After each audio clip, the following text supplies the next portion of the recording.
Hey, everybody. Welcome to another episode of Blue Collar Real Estate. I'm Greg Mayo. And I'm Ryan Herget. So, Greg, we are, a month plus into like all out lockdown, COVID-19. What's going on with real estate? How you doing, man? You know what? I'm staying busy. Not nearly as busy as I thought I'd be, but I'm staying busy, doing what I can. Strongly considering building a deck or something to keep the juices flowing. What you doing? Just using those the tools in the background right there. I like that. So, no, it's actually it's been different. Simply said, it's been different. Real estate's been ultra busy. I've had some other business stuff going on as well that's kind of created some new opportunities. So I'm super excited about everything going on. And while the world's certainly going through something that I don't think any of us ever would have thought to experience, and there's a lot of bad, there's a lot of people that need a lot of help. What I'm excited about is all the opportunity are all around, because certainly, as you well know, Greg, in the business of real estate, nothing's stopped. I mean, numbers are down, but they're not down a lot. It's kind of like we hit a reset button almost, right? And I'm excited about the momentum. I'm excited, right now that still a lot of people do have confidence.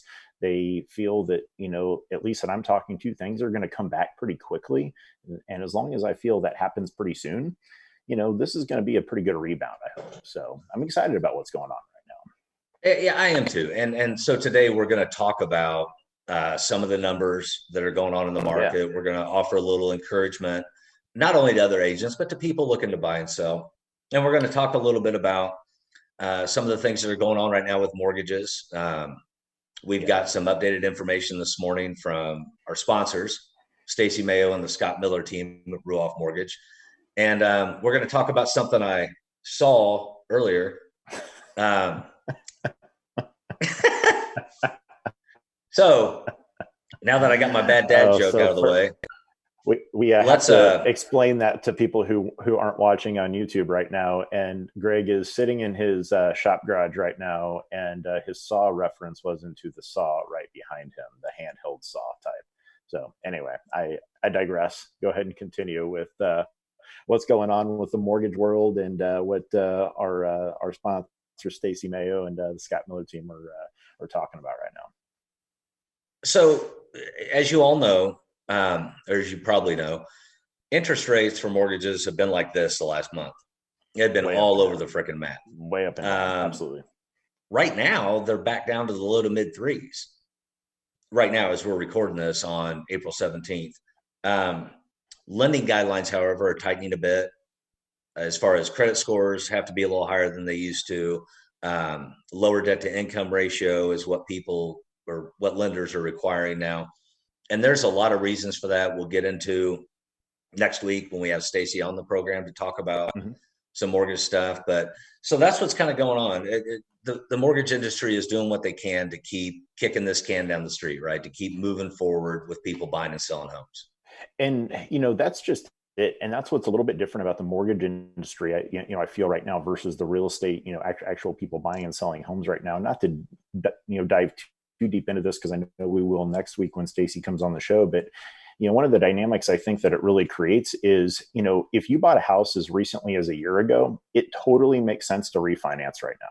I mean, it just absolutely makes sense to do it, because most of the people that I helped with homes a year ago, they closed in the low fours. And if you can get an interest rate 1% lower right now, it 100% makes sense for you to consider refinancing, depending on how long you're staying in, you're planning on staying in the house, et cetera. So it's just, it's a really interesting time that, we're experiencing. But then also, and you alluded to this as well, Greg, I mean, things have tightened up. And what that means to the person maybe listening, if you're a homeowner, if, you just are kind of curious about what's going on in real estate, our audience is kind of 50% the real estate agents and 50% people that are, kind of going through the process.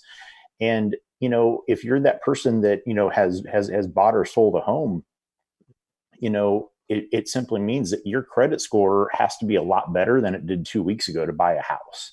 And it just makes things change. It makes things very, very tense for, some people. But that being said, it's just a process of figuring out what you have to do to buy and sell a home, because people are still definitely doing that. And so on that note, why don't we just dive right into the numbers? So cool.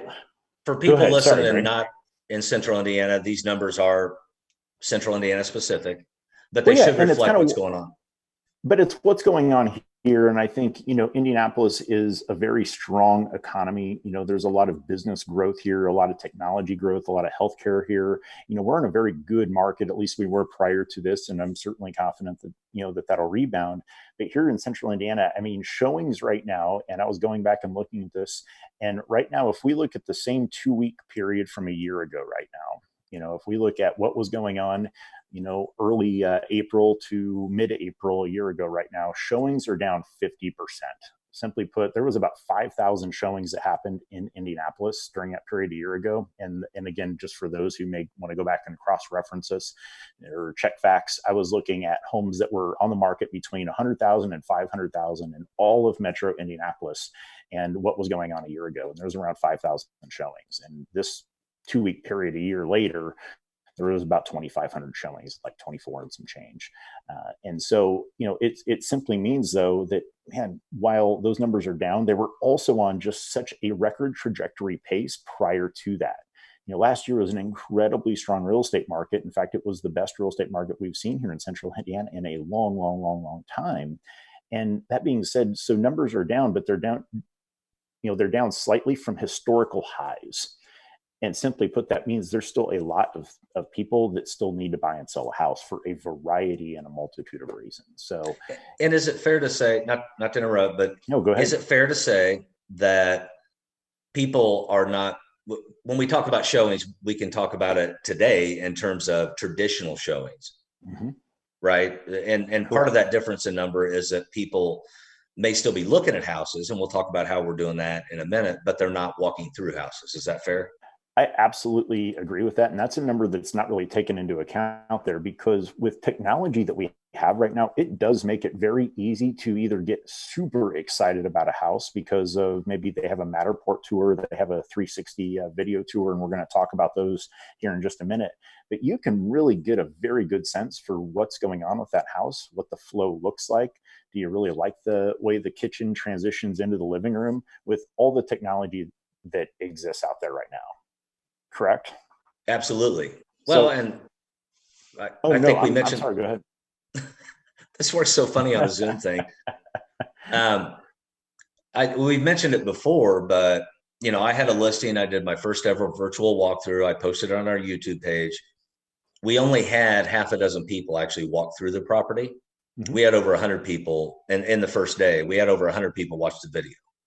Well, and that's what I love about this is it's creating innovation within our industry for people to feel confident in making a decision based on technology use. Going out and doing a FaceTime tour through a home. And again, we're going to talk all about this later. But technology makes it very easy to do this. And and as an example, and we may as well just dive into this topic. But if you're looking, and one of the things that's important to you is the backyard and not having anybody behind you, well, Google Earth makes that super, super easy to do.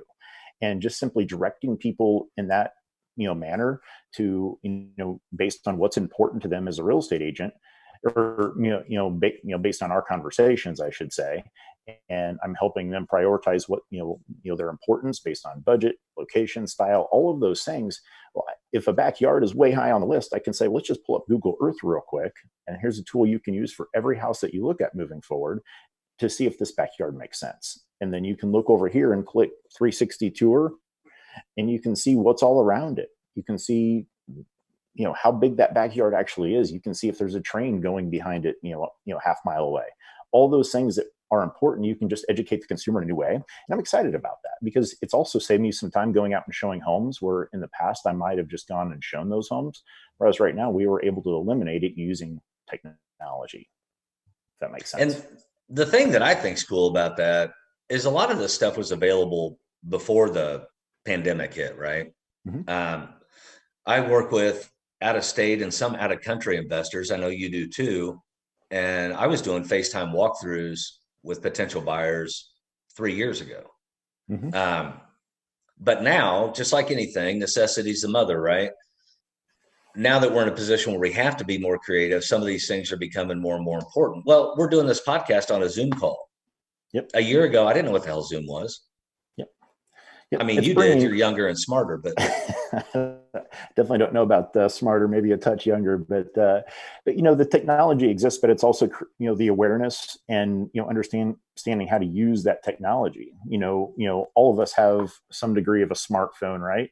Well, we probably only use that smartphone for a tenth of what it's actually capable of doing, but it's teaching us how to use some of the other technology that's at our disposal right now. And there's no doubt in my mind it's also going to innovate some new technology from it. But speaking of that technology and kind of what's going on, let's talk, Greg, and let's just kind of peel back on what are all of the different ways. And maybe the title of this show should be 10 different ways you can either get excited about or eliminate a house using technology, something like that. That was a lot of damn words. yes, it is. but truly, there's so many different ways that we've been using and amplifying at this point, because we don't want to just go show homes, especially those homes that have people living in them. I think it makes it a lot easier to show a home that doesn't have people living in it. But for homes that still have young kids or they've got elderly people living with them, there's a lot of reservations right there. And so let's talk about that a little bit, Greg. What are some ways that you've been using? You already mentioned video and having well over 100 views on a video. What are some other ways that you're using that to help people still feel comfortable going through the process of deciding on a house? Well, the other thing, and I kind of briefly touched on it, is the FaceTime walkthrough. Mm-hmm. I get a client on FaceTime, and it's real simple. And I'm not, the most photogenic guy, especially up close, but you grab your phone and you kind of turn it this way and walk them around. You can show them anything. You can also answer questions. Yeah. They can say, hey, well, go up there at that garage door spring again. That looked off. And then you get up there and you talk about it. It really, to me, it takes a lot of the distractions of being in the house out for the buyer. And it's more of a focused, targeted walkthrough. Mm-hmm. We can kind of dig in and dive down on stuff because they're really trying to pay attention to the condition of the home, not getting distracted by, do I like those drapes? I don't think so. I want to, mm-hmm. I don't know what that is, but whatever else. So that's been a big thing for me. You and I have both always used professional photography. Mm-hmm. Now, and the companies we use, they can do drone video and they can also do virtual walkthroughs. You talk to me a little bit about this whole 360 camera thing. So about a year ago right now, I got a 360 camera, and this actually came from, I wanted to put a new type of camera on a race car that I could just capture basically on the driver's helmet. And so I bought this camera for that purpose. And then I got to watching a YouTube video about just somebody using it. And it was actually another EXP real estate agent that was using this camera for home tours. And I'm like, I just hadn't connected that dot in my mind. And so I started doing it for that purpose. And I can, either Facebook Live from this same camera. This is just one of the Samsung cameras. This is relatively inexpensive. It was, I think, $160 a year ago right now. And it's just a cool way to create engagement. I can do that live, or I can do a 360 video, and I can do a walkthrough. And that's what I've been doing right now for all of my listings that I have, and for a handful of times for people that want to go out and look at homes. And I work with a lot of clients that are out of state. They're moving to Indianapolis or they're buying another home here. And so me having a video of all of my listings is just common practice. But now having a 360 video that I can just kind of add, and I don't necessarily do a lot of posting with it, but if I can send it talking about specific points of the home that I know are going to be of interest to a lot of different people, then I'm going to use this type of technology, because it makes it really, really easy to then, if somebody calls about that house, if somebody has questions about it, I can just, drop them a video real quick through email, and they've got everything that they need to be comfortable with that house. So that's just one way that I'm using it. And again, this is like $160. It was no big deal. And I think they're probably even a little bit cheaper right now. So that's a Samsung camera that I use there, the Samsung 360. So But that's one. Another one that I use a lot with video, and again, this is just kind of common practice with how we do our listings. But I always, when my photographer goes out there, I also want to get video of the house, right? And so I want to have him go out there because that's what he does. While I have a nice iPhone, it's not the latest greatest, but I have a decent iPhone. I'm not a videographer, and the times that I've tried to use my phone to do videos of a house, hey, it's all shaky and it's all terrible type video. So I have my brother go out and that's what he does for a living. So he video records the house, and then I use that video for a lot of social media work with the house. That's a video that I'll put out there in front of a lot of people if if we can get back to doing open houses. I love doing open houses. So it's a great way to really demonstrate the best points of a house and the selling features, and a way to make the listing look really, really good for your customers as well. So, leveraging just having a professional videographer go in and do that work on a listing is definitely something that I would highly encourage real estate agents to do as well. And on listings, we're kind of doing that different now too. I had a listing appointment with somebody in my neighborhood, and we did it all via Zoom call. Mm-hmm. He walked me around with his laptop and showed me different key points of interest in the house, since I wasn't walking through it. And then I was able to share some slides for my presentation with him via the call.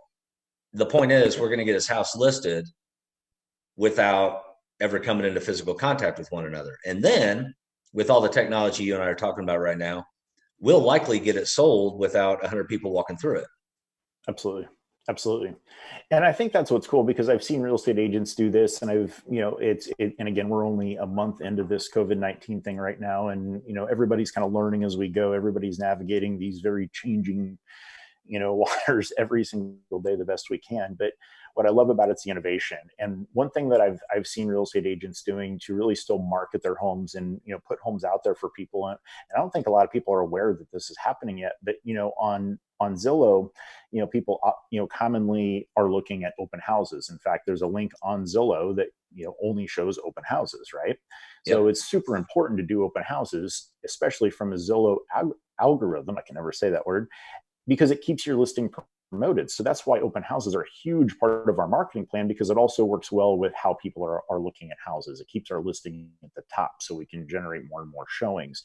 Well, so now we've got to do that virtually. And so I see real estate agents doing that either through a Facebook Live and going out and hanging out in the house if it's a vacant home, and doing a live open house, engaging with people, answering questions that way, or also doing that through Zoom.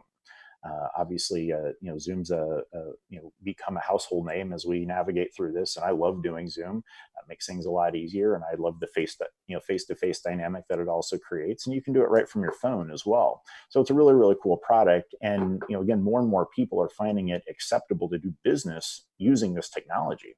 I will never forget. Just speaking of that, this is going back to 2015. So this is 5 years ago now, that I sold my first house using FaceTime.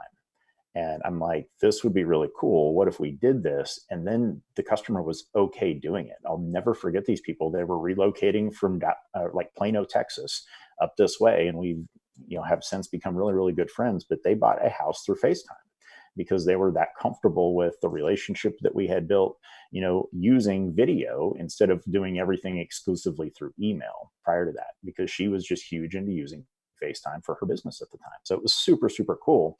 But now it's just becoming more and more socially acceptable to do that, I feel. Does that make sense? Oh, yeah.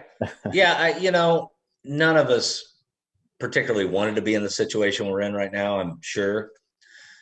However, although there are some conspiracy people that are kind of getting a charge out of all this, but none of us wanted to be here. And here we are. And the fact that we have the technology available to be able to continue to do what we do, to be able to continue to help people buy and sell houses. Because as we've said, God, for the last 4 episodes, there are people that still have to buy and sell homes. Yep. Regardless of what's going on in the world, right? So no, I'm encouraged about it. Excited is not the right word. I'm definitely encouraged about everything going on, and overwhelmingly people's attitudes towards it. I know there's a lot of people getting a little restless with things right now, but the work is out there, the opportunities exist, and people that are using this time to get better and double down on themselves, I think are those that are going to come out of this way, way, way ahead. And so I'm around a lot of those people, and I want to encourage you, if you're not, and you're struggling through this, to, just surround yourself, with some people that are moving things forward right now, and, doing things, because it's definitely, it's created a lot of new challenges. I know it certainly has for you and your business, Greg, as it certainly has for me and mine, but, through any challenge, comes opportunity. So I'm excited about it. Well, so before we wrap up, I want to circle back around and kind of tease something a little bit that we're going to talk about next week with Stacy Mayo from the Scott Miller team at Ruoff. This whole mortgage forbearance thing, right? I was watching a car commercial. Okay, let me set it up this way. This is kind of funny. We've got 4 payments left on my wife's car. Happens to be a Nissan. They sent me a thing last week saying you can defer your payment for up to 3 months. And I'm like, I've only got 4 payments left. So I, threw that away. Yesterday, I got a thing in the mail from them saying, hey, you can get a brand new vehicle for the exact same payment. The interest rate was lower, and first 3 months, no payments. And I'm like, okay, seriously, y'all keep sending me this. What's the win for you? Is there a win for you? I don't need another. So I didn't go that route. So it got me to think about the whole mortgage thing and the mortgage forbearance. And a lot of people look at that as, hey, it's an opportunity to not pay my mortgage for 3 months, but it's so much more complex than that. And let's not go too deep into this, Greg, because I know that's what Stacy's going to do next week, but let's definitely talk about that, because it's not just as simple as skipping 3 payments, is it? There's a lot more to it than that. Yeah. And a lot of it depends on your servicer. And just a real short thumbnail sketch of that. A mortgage servicer, so whoever originates your loan, Ruoff, Fairway, Caliber, whoever, they may or may not continue to service that loan. In other words, you may or may not make your payments to that company going forward. Whoever services the loan, though, they are beholden to investors, people that invest in that mortgage product. Now, if you do a forbearance for 3 months, you don't make your payment. Number one, those investors still have to be paid. So your mortgage company is still paying those investors. Depending on your servicer, at the end of that 3 months, so on that 4th month, you may be required to make that 4th month payment and those 3 months all at once. So a 4-month balloon payment. And that's why I think it's so important. There is no blanket answer to that question. Is everything that you just said there, Greg? It is dependent upon the servicer. So you've got to call them. You've got to read the fine print on what that is, depending on whoever you're making your payment to right now. I know that's something that we explored, because I wanted to kind of go through that process. We still made our